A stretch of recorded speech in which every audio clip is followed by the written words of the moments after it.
आज जिस कांग्रेस की बात की जा रही है, मैं इनसे पूछता हूं, इस कांग्रेस का संस्थापक कौन था? बताएंगे आप? एहो हुम थे कि नहीं थे? जो भी बता रहे थे कि बंद कमरे में स्थापित हुआ था 4 लोगों से, 72 लोग थे। और तब ये जो है कांग्रेस सबकी कांग्रेस थी। ये वो कांग्रेस नहीं है जो कांग्रेस स्वतंत्रता आंदोलन में भाग लिए। पहले तो ये आपके माध्यम से दर्शकों तक स्पष्ट होना चाहिए, नंबर 1। नंबर 2, अगर राष्ट्रीय स्वयंसेवक संघ की बड़ाई हो रही है तो इसमें बुराई क्या है? राष्ट्रीय स्वयंसेवक संघ मां भारती को परम वैभव संपन्न बनाने के लिए दृढ़ संकल्पित है, तो इसमें बुराई क्या है भाई? आप मुझे बताइए ना। भारतीय जनता पार्टी की बात वो अगर कर रहे हैं तो इसमें क्या बुराई है? भारतीय जनता पार्टी विचारधारा आधारित पार्टी है जिसके लिए राष्ट्र प्रथम है। कोई भी कार्यकर्ता किसी भी पद पर अपनी मेहनत के बलबूते पर जा सकता है। अभी हमने देखा उत्तर प्रदेश के हमारे विशाल जी वो कह रहे हैं कि वो तो गोडसे की विचारधारा पर बनी हुई संगठन है। नहीं, सुन लीजिए, ये तो कांग्रेस के नेता कह रहे हैं सर। नहीं, अभी उत्तर प्रदेश में हमारे आदरणीय पंकज चौधरी जी अध्यक्ष बने। राष्ट्रीय स्तर पर जो है आदरणीय नितिन नवीन जी अध्यक्ष बने। कोई जानता था कि कौन अध्यक्ष बनने जा रहा है? लेकिन कांग्रेस में यह व्यक्ति आधारित पार्टी है।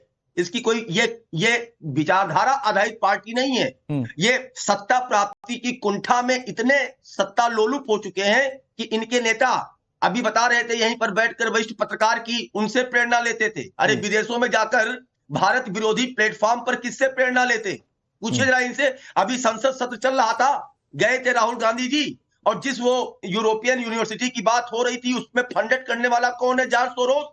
उसी ने 20 जनवरी 2020 में क्या स्टेटमेंट दिया था कि राष्ट्रवादी को हटाने के लिए, सिविल सोसाइटी स्टेब्लिश करने के लिए आदरणीय प्रधानमंत्री जी का रेफरेंस देते हुए $1 बिलियन के आसपास खर्च करने की बात की गई थी।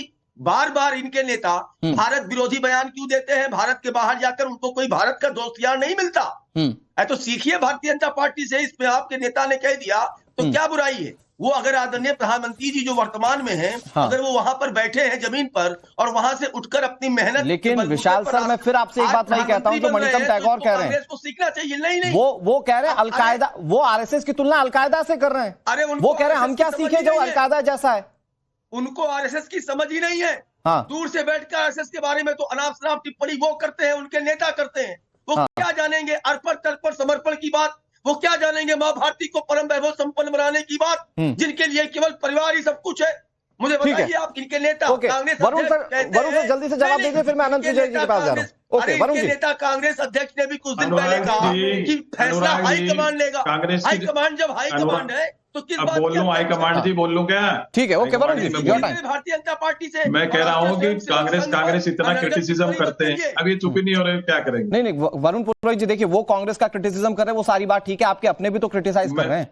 मैं तो खुद भी क्रिटिसाइज नहीं कर रहा, मैं तो उजागर कर रहा हूँ। क्रिटिसाइज नहीं कर रहे हैं। मैंने आपको जो कहा ना, कांग्रेस पार्टी का जो है, अब जो बीजेपी बार बार कह रही है, तो आधे तो पृष्ठभूमि के सांसद इनके कांग्रेस पृष्ठभूमि के, अगर इनके पास अब ये बोलने नहीं देंगे, ये तरीका गलत है। ये गलत है मिश्रा जी, ये गलत है। आपकी जैसी नहीं है हमारी मानसिकता, आपके जैसा डेवलपमेंट नहीं है कांग्रेस का, आपके जैसा विकास नहीं है कांग्रेस का, आपके जैसा संस्कार नहीं है कांग्रेस का।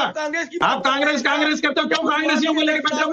आपके पास लीडरशिप नहीं है, आपके पास लीडरशिप नहीं है। इतने साल हो गए, हमने ये किया, हमने वो किया, मोबाइल से बटन दबा के सबसे बड़ी पार्टी हो गई, तो लीडर नहीं थे? क्यों कांग्रेस के आदमी लेते हो? फिर खाली हो ना, बिल्कुल। इतने साल बाद भी खाली हो, कंगाल हो। इतने साल बाद भी खाली हो, कंगाल हो। आपके पास सामान ही नहीं है। कांग्रेस के आदमी चाहिए, आदमी सरकार बनाने को। करने से प्योर होते हैं अडवाणी जी। नहीं, लेकिन वरुण पुरोहित जी सुनिए ना, उनके पास लोग नहीं है, वो आपके लोगों को लेकर चल रहे हैं, बात सारी ठीक है, लेकिन आप अपने लोगों को कितना बचा पा रहे हैं? ज्योतिरादित्य सिंधिया सरी का नेता आपके पार्टी से जाकर छोड़कर चला गया, जो राहुल गांधी का पर्सनल मित्र हुआ करते थे। हाँ, ये कोई नेता नहीं है। आप जिनका रेफरेंस दे रहे हो, इनको टिकट दिए गए ठेके के प्रथा से, इसलिए नेता बने हुए। आज टिकट से हटा दो, जमानत जब्त हो जाए। फिर कांग्रेस के जीत सकते हैं क्या ये लोग? ये कांग्रेस में आनंद सर को प्लीज फ्रेम में लाइए। आनंद सर, मैं ये पूरी चर्चा में मैं वरुण पुरोहित सर को सुन रहा हूं। मैं बड़ा सम्मान करता हूं वरुण जी का, क्योंकि वो वाकई में बहुत अच्छा बोलते हैं और वो हमेशा बेबाकी से बोलते हैं। लेकिन एक चीज जो मुझे समझ में आ रही, शायद कांग्रेस के वीन्स में या ये नसों में, कि जिसने बुराई कर दी आप उसको नकार दीजिए। मतलब इन्होंने कह दिया ना कि भाई मलाई चाट ली दिग्विजय सिंह ने, आज कुछ नहीं मिल रहा, तो बोल रहे हैं खिलाफ में। तो यही रीजन है शायद कि आज कांग्रेस पार्टी अपने उन कमियों पर बात ही नहीं करना चाहती जो गुलाम नबी आजाद या कपिल सिब्बल सरी के नेता बहुत पहले कहकर चले गए। अनुराग जी, मुझे तो लग रहा है कि आज मेरे मित्र वरुण जी कुछ ज्यादा ही सच बोल रहे हैं। और कुछ ज्यादा ही कड़वा सत्य बोल रहे हैं। पता नहीं क्या हो गया इनको, मतलब राजनीति में है, इनको डिप्लोमेसी नहीं आती है, इतना स्पष्ट रूप से साफ साफ बोल रहे हैं। आनंद सर, तो अगर आप सच की बात कह रहे हैं तो ये सच कौन बोल रहा है? वो दिग्विजय सिंह को नकार रहे हैं। अगर ये भी सच बोल रहे हैं कड़वा, तो दिग्विजय सिंह क्या गलत बोल रहे हैं या दोनों सच बोल रहे हैं? यही कांग्रेस की सच्चाई है आज। नहीं, कांग्रेस की सच्चाई ये है कि कांग्रेस आज संगठन विहीन हो चुका है। लेकिन दिग्विजय सिंह जैसे नेताओं को बोलने के बजाय कुछ करके दिखाना चाहिए, है ना। जब नर्मदा यात्रा उन्होंने की थी तो धीरे से उन्होंने ये भी प्रस्तावित और प्रचारित करने का प्रयास किया था परोक्ष रूप से कि श्रीमान राहुल गांधी की भारत जोड़ो यात्रा उनकी नर्मदा यात्रा से प्रेरित है। तो दिग्विजय जी का जो क्या कहते हैं क्रेडिबिलिटी है वो हमेशा से संदेह के दायरे में रहा है। लेकिन जो बात अभी वरुण जी कह रहे थे, मुझे बड़ी आश्चर्य हो रहा था। आपने कांग्रेस के दो नेताओं को दिखाया, सुप्रिया श्रीनेत्र और पवन खेड़ा, दोनों संगठन से आए हैं क्या? दोनों कैडर से आए हैं।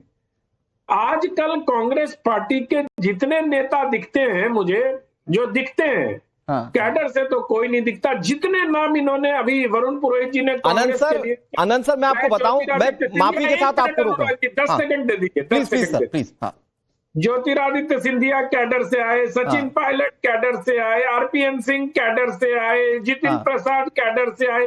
अरे ये सब वंशवाद की और परिवारवाद की देन है, यही समस्या है कांग्रेस की। सर मैं इसी में आपको जोड़ दे रहा हूं। आपने जितने कांग्रेस पार्टी के नेताओं के नाम लिए, उन्हीं कांग्रेस पार्टी के नेताओं के कैडर से आते हैं वरुण पुरोहित भी। ये खानदानी कांग्रेस ही है सर।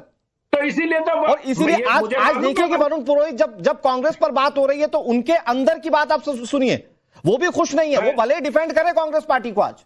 मैं इसलिए कह रहा हूं अनुराग जी कि वरुण पुरोहित जी खानदानी कांग्रेसी हैं, ये मुझे मालूम है। और इनके पिताजी का बहुत सम्मान था, ये भी मुझे मालूम है। उनकी स्मृति को नमन करते हुए ये बोलता हूं कि ये सच बोलने वाले खानदानी कांग्रेस है ना, इसलिए ना इनको आज तक कुछ मिला और ये कड़वा कड़वा बोलते रहते हैं टीवी पे बैठ के। अब वरुण जी की राय को महत्व ही नहीं दिया जाए। अगर जो एक मिनट प्रेम सर को थोड़ा स्क्रीन पर लाइएगा। मैं धनंजय गिरी जी, एक बात और, प्रेम जी बड़ी दूर की कौड़ी लाए थे कि चाइना जा रहे थे संघ वाले और वहां से सीख के आते थे, बहुत दूर की कौड़ी लाए भाई। और संगठन लड़ने के लिए और ये करने के लिए कौड़ी दिलचस्प है, लेकिन है बहुत दूर की कौड़ी। ठीक है, ओके। तो जरा एक बार वरुण जी को भी सामने रखिएगा। तो विवेक साइलेंस जी मैं आ रहा हूं आपके पास। तो प्रेम सर देखिए, दिग्विजय सिंह कट्टर कांग्रेसी आज किस तरह से बोल रहे हैं।